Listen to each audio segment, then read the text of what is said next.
start off with number one? Yeah, you want to go first or me? It doesn't matter to me. Okay, well, I guess I'll go first.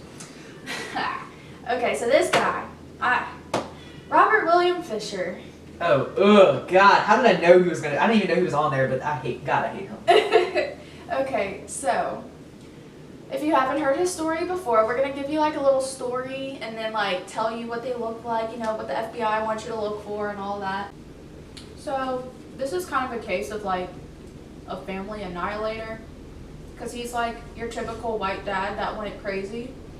But anyways, people that knew Fisher and his wife said that he was very controlling of her, and his wife would even like tell his mom, who said, oh, he gets it from his father, that's why I divorced his dad.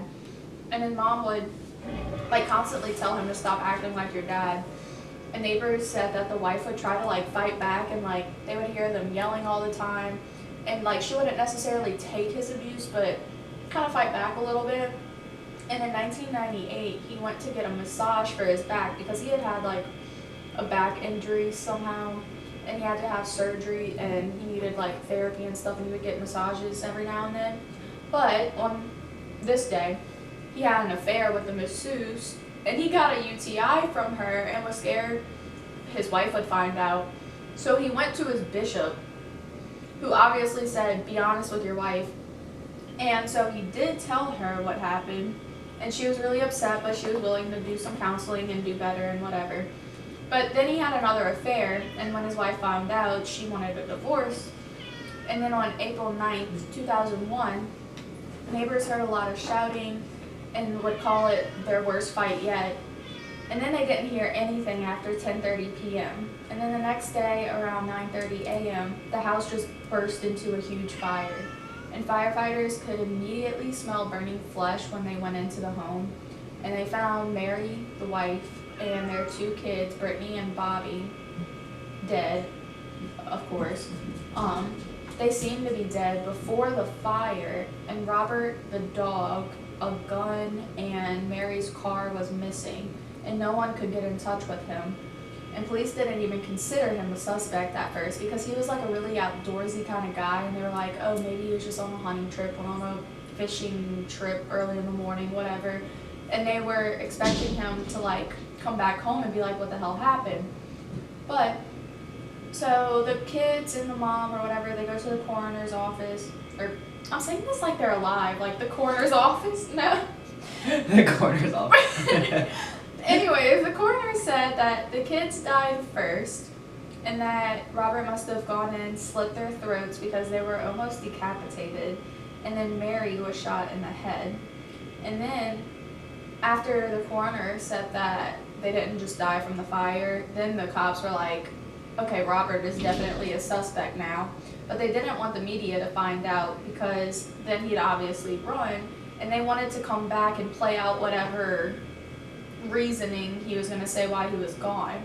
But then, of course, as always, somehow the media found out, and his face was plastered everywhere. They found video footage of him at an ATM before the murder, where he took out like probably what they say was the max amount for that ATM. Yeah. And then, so he had like a 10-hour head start. And they found he had leaked gas in the house and left a candle burning like in the middle of the hallway, so like when the gas rose to like where the flame was, everything just exploded. On April 20th, they found the car and the dog still alive in Arizona. By the way, all this takes place in Scottsdale, Arizona. And they found the car and the dog 100 miles away from their home in a forest. And he left feces, like his human feces, all over the car, so like the cops had to sift through that to like find their clues. Well, I heard what it was he like took like a dookie like in the woods. I thought it was actually in the car. I thought it was next to the car. The way that this video I watched on it, it was like some like True Crime Daily YouTube video. They made it sound like he literally smeared it all over the car as a big like FU to the police because he knew that they would find it and had to go through it.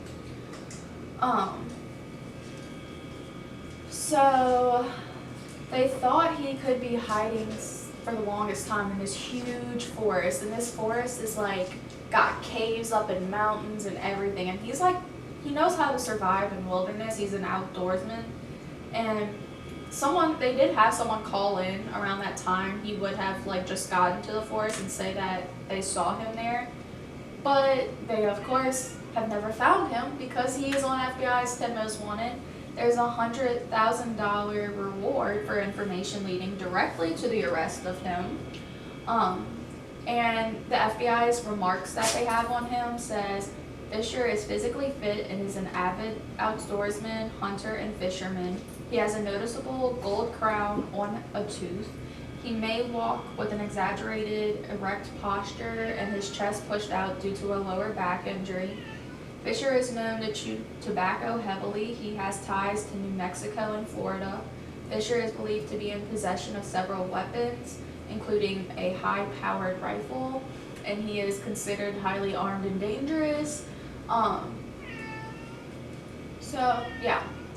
He's got brown hair, blue eyes. He's about 6 feet tall, 190 pounds, a white American man.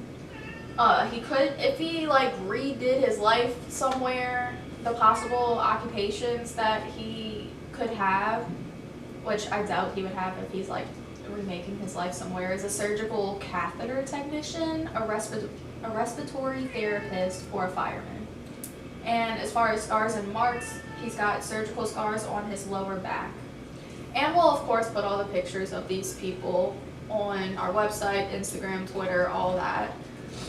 But yeah. I know we don't have a lot of time to like discuss each one of these cases, but two things. Number one is, how do they come up with those being the professions he's gonna have? Surgical catheter technician and fireman? Well, that's what he was before. Oh, So like if he disappeared, like went to a different country, like he could possibly get a job in those fields and like just be under a different name or something. Another cool theory I saw about this case was, so in the woods, he like left his car and his dog. So he had like originally planned on not killing the dog, even though he killed his entire family, spared the dog for some reason. Yeah, because his family said he loved that dog. Well, why would you go through all of that to save the dog, and then bring the dog to the middle of the woods, and then leave the dog there? So some people think that like something happened to him that he didn't expect during his time in the woods. Because there's also something about like his footsteps disappearing, and like they can't figure out where he went. So somebody thinks he got like picked up or like kidnapped maybe even, which would be hilarious if like he got abducted as he was like on the run from killing his family. Yeah. I mean, that would be nuts. Cause like, Jesus, Draco. I know. One second. Let me fix Draco.